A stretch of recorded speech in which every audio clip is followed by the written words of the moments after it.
नमस्कार साथियों। आज मैं आप लोगों के सामने एक छोटा सा वीडियो लेकर के आया हूं आप लोगों के मनोबल को बढ़ाने के लिए, आप लोगों में आत्मविश्वास को जगाने के लिए और नकारात्मक सोच जो है वह हमेशा के लिए समाप्त करने के लिए। साथियों, इसमें कुछ क्वेश्चन भी आपको बीपीएससी के लिए निकल कर के सामने आएगा। आप लोग चंद्रगुप्त मौर्य का नाम सुने होंगे। चंद्रगुप्त मौर्य ने मौर्य वंश की स्थापना किया था और चंद्रगुप्त मौर्य को भारत का प्रथम साम्राज्य निर्माता कहा गया है, यह आप जानते होंगे। उसको भारत का मुक्तिदाता भी कहा गया है और उसने एक विशाल साम्राज्य का निर्माण किया था। जस्टिन ने चंद्रगुप्त मौर्य को सेंड्रोकोटस कह करके संबोधित किया है। साथियों, चंद्रगुप्त मौर्य ने सेल्यूकस निकेटर जैसे शक्तिशाली व्यक्ति को भी पराजित कर दिया था। सेल्यूकस निकेटर जो सिकंदर महान का सेनापति था। तो इसी से आप अंदाजा लगा सकते हैं कि चंद्रगुप्त मौर्य कितना महत्वपूर्ण व्यक्ति था और मौर्य वंश उसी की देन है। लेकिन चंद्रगुप्त मौर्य के जीवन से हम लोगों को एक सबक मिलता है, इसलिए मैंने शीर्षक दिया था चंद्रगुप्त मौर्य की पहली हार। साथियों, आप जानते होंगे कि चंद्रगुप्त मौर्य के राजनीतिक गुरु जो थे वह चाणक्य थे और धार्मिक गुरु जो थे वह भद्रबाहु थे। चंद्रगुप्त मौर्य को अपने साथ तक्षशिला ले गए चाणक्य और वहीं पर उनकी शिक्षा दीक्षा हुई। उसके बाद उन्होंने मगध की राजधानी पाटलिपुत्रा पर आक्रमण कर दिया और उस आक्रमण में चंद्रगुप्त मौर्य को पराजित होना पड़ा। चंद्रगुप्त मौर्य जैसा व्यक्ति जब पहली बार युद्ध करता है नंदों के खिलाफ और पाटलिपुत्रा पर आक्रमण करता है तो वह पराजित हो जाता है। वापस जाने के क्रम में आप लोगों ने यह भी सुना होगा कि एक बूढ़ी माँ अपने पुत्र को समझाती है कि बीच में से खाओगे तो हाथ भी जलेगा और मुंह भी जलेगा। वह खाना को बीच में से खा रहा था तो हाथ भी जल गया, मुंह भी जल गया।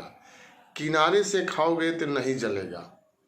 और यह वाक्य जो है चंद्रगुप्त मौर्य को सबक के समान मिला, प्रेरणा मिला उनको और उन्होंने इसका अर्थ निकाला कि मैंने बहुत बड़ा गलती कर दिया। डायरेक्ट जो है मैंने मगध की राजधानी पाटलिपुत्रा पर आक्रमण कर दिया, मतलब बीच सेंटर पर आक्रमण कर दिया, इसलिए मुझे पराजय का सामना करना पड़ा।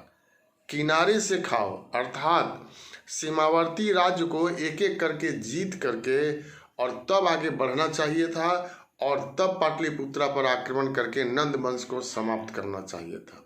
तो एक सबक मिला उनको और वह वापस जाते हैं और पुनः अपनी शक्ति को एकत्रित करते हैं। गलती जो हुआ तो उसमें सुधार करते हैं और फिर आक्रमण करते हैं, धनानंद को पराजित करते हैं, नंद वंश का अंत किया उन्होंने और मौर्य वंश की स्थापना कर दिया। तो उससे हम लोगों को सबक लेना चाहिए। सबक इस रूप में कि जैसे मान लीजिए कि आपने एग्जाम दिया और पहली बार में आपका नहीं हुआ तो उससे आपको निराश नहीं होना है। पहली बार में नहीं हुआ, बहुत सारे ऐसे इतिहास में उदाहरण पड़े हुए हैं। दोबारा हम उसमें लगेंगे। जो गलती हमसे हो गया, जिस विषय में ज़्यादा गलती हो गया, जैसे मान लीजिए इतिहास है, पॉलिटी है, साइंस है, भूगोल है, इकोनॉमिक्स है, करेंट अफेयर्स है, तो कहाँ पर आपकी गलती हो गई, कहाँ आपकी कमजोरी रह गई, उसको दूर करके आप पुनः हम परीक्षा में बैठेंगे, निश्चित रूप से सफल हो जाएंगे। तो सबक जो है वह हमेशा लेना चाहिए।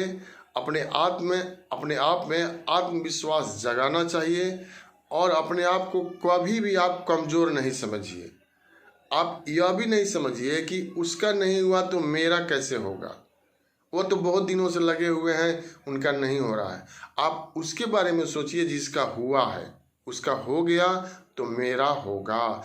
यही एक छोटा सा मैं वीडियो लेकर के आप लोगों के सामने आया हूँ। मोटिवेशनल वीडियो है यह और आप स्वयं को कभी भी कमज़ोर नहीं समझिए और पूरे ईमानदारी से मेहनत कीजिए, निश्चित रूप से सफलता आपको मिलेगी। बहुत बहुत धन्यवाद आप लोगों का, बहुत बहुत शुभकामना। मैं प्रैक्टिस सेट लेकर के आ रहा हूँ, इतिहास का लेकर के आ रहा हूँ। बहुत जल्द करेंट अफेयर्स भी मैं शुरू करूँगा, उस वीडियो को भी आप देखिए। और आत्मदीपो भव, भगवान बुद्ध का यह कथन है, याद रखिएगा, आत्मदीपो भव, स्वयं प्रज्वलित होइए।